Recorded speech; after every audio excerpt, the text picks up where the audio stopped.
আজি আপোনালোকলৈ পিঠাগুড়িৰ বৰফি ৰেচিপি এটা লৈ আহিছোঁ আৰু আজি এই পিঠাগুড়িৰ বৰফিবিধ অলপ বেলেগ ধৰণে বনাম। আজি মই এই পিঠাগুড়িৰ বৰফিবিধ দুটা কালাৰত বনাম, এটা চকলেট ফ্লেভাৰ হ'ব। আৰু তাৰ কাৰণে প্ৰথমতে কেৰাহীত মই এই বাতিটোৰ জোখেৰে এয়া মই 1.5 বাতি শুকান পিঠাগুড়ি দিছোঁ। পিঠাগুড়িখিনি আমি অকণমান সময় ভাজি ল'ম। গেছৰ ফ্লেমটো ল' টু মিডিয়াম কৰি পিঠাগুড়িখিনি 3 পৰা 4 মিনিট সময় ভাজি ল'লেই হ'ল। একেবাৰে ৰঙা কৰি পেলাব নালাগে। আৰু এয়া মোৰ পিঠাগুড়িখিনি ভাজা হৈ গ'ল। এইখিনি ঠাণ্ডা হ'বৰ কাৰণে ৰাখি দিলোঁ। আৰু বৰফিটো বনাবৰ কাৰণে এইফালে এয়া মই চাচনিখিনি ৰেডি কৰি ল'ম। এটা চচপেনত মই 1 বাতি চেনি আৰু আধা বাতি পানী দিলোঁ। লগতে 3টামান ইলাচি দি পেলাই এই চাচনিখিনি ৰেডি কৰি লৈছোঁ। চাচনিখিনি একেবাৰে ডাঠ কৰিব নালাগে, এনেদৰে আঠা আঠা ভাৱ হ'লেই হ'ল। এয়া দেখিছে নহয়, মই দেখুৱাই দিছোঁ। আৰু এতিয়া চাচনিখিনি ৰেডি হৈ যোৱাৰ পিছত এইখিনিও মই ৰাখি দিলোঁ।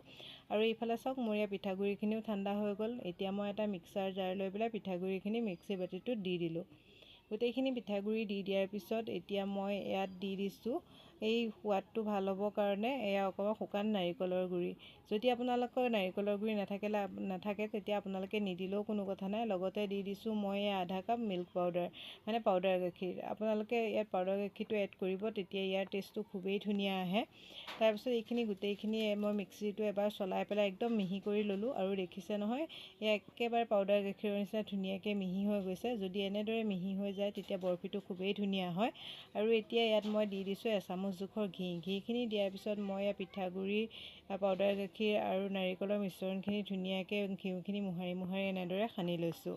ধুনীয়াকৈ এইখিনি সানি লোৱাৰ পিছত এতিয়া মই এয়া যে মোৰ চাচনিখিনিও এতিয়া অকণমান ঠাণ্ডা হৈ গৈছে। ইয়াত যিহেতু ইলাচি গুটিখিনি আছে, এইকাৰণে মই এনেদৰে অকণমান চাকি লৈছোঁ।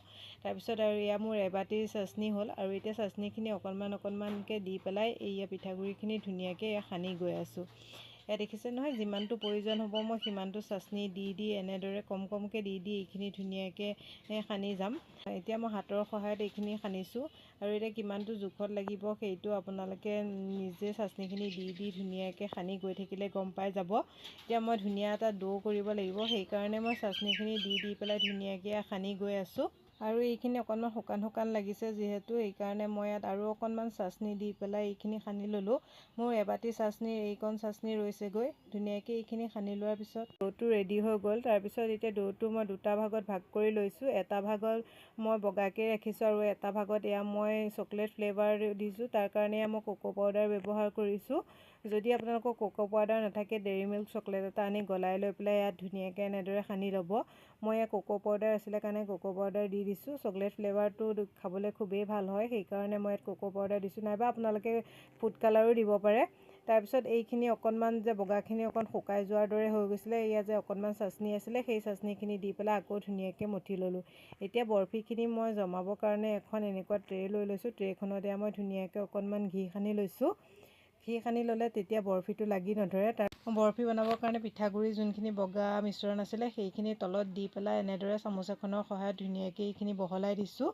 অকণমান পাতলকৈ দিছোঁ যিহেতু ওপৰত আৰু এটা লেয়াৰ আহিব। আৰু যোনখিনি মই চকলেট কোকো পাউডাৰ দি পেলাই কালাৰ কৰি ৰাখিছিলোঁ পিঠাগুড়ি মিশ্ৰণ, সেইখিনি এতিয়া ওপৰত দি দিলোঁ। আৰু এনেদৰে চামুচৰ সহায়ত ধুনীয়াকৈ গোটেইখিনি বগাখিনিৰ সৈতে মিলাকৈ ধুনীয়াকৈ এয়া চাওক বহলাই দিলোঁ। আৰু গোটেইখিনি এনেদৰে বহলাই দিয়াৰ পিছত চুৰি এখনৰ সহায়ত মই এনেদৰে আগ দি দিছোঁ যাতে বৰফিটো পিছত কাটিবলৈ সুবিধা হয়। সেইকাৰণে মই এনেদৰে দাগ দি পেলাই ৰাখি দিছোঁ। আৰু এয়া 10-15 মিনিটমান ৰখাৰ পিছত এইখিনি টানেই হৈ আহে।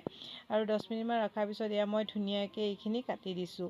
এতিয়া এনেদৰে কাটি থ'লে তেতিয়া মানে পিছত বেছি সময় হৈ গ'লে বেছিকৈ টান হৈ যাব পাৰে। টান হৈ গ'লে কাটিবলৈ অকণ অসুবিধা হ'ব। সেইকাৰণে মই 15 মিনিটমান ৰখাৰ পিছত এয়া ধুনীয়াকৈ কাটি লৈছোঁ। আৰু দেখিছেনে কিমান ধুনীয়াকৈ এৰাই আহিছে, অকণমানো তলত লগা নাই। আৰু চাওকচোন এয়া দুটা কালাৰত কিমান ধুনীয়া লাগে দেখিবলৈ। আৰু দেখিবলৈ যেনেদৰে ধুনীয়া লাগে, সঁচাকৈ খাবলৈও যে বহুতেই সোৱাদ হয়। আৰু এয়া মই আপোনালোকক এতিয়া ওচৰৰ পৰা দেখুৱাই দিম, চাওকচোন। আৰু এয়া চাওক দেখিবলৈ কিমান ধুনীয়া হৈছে, তলত এইটো বগা আৰু ওপৰত এয়া চকলেট ফ্লেভাৰ, আৰু খাবলৈও সঁচাকৈ বহুতেই সোৱাদ হয়।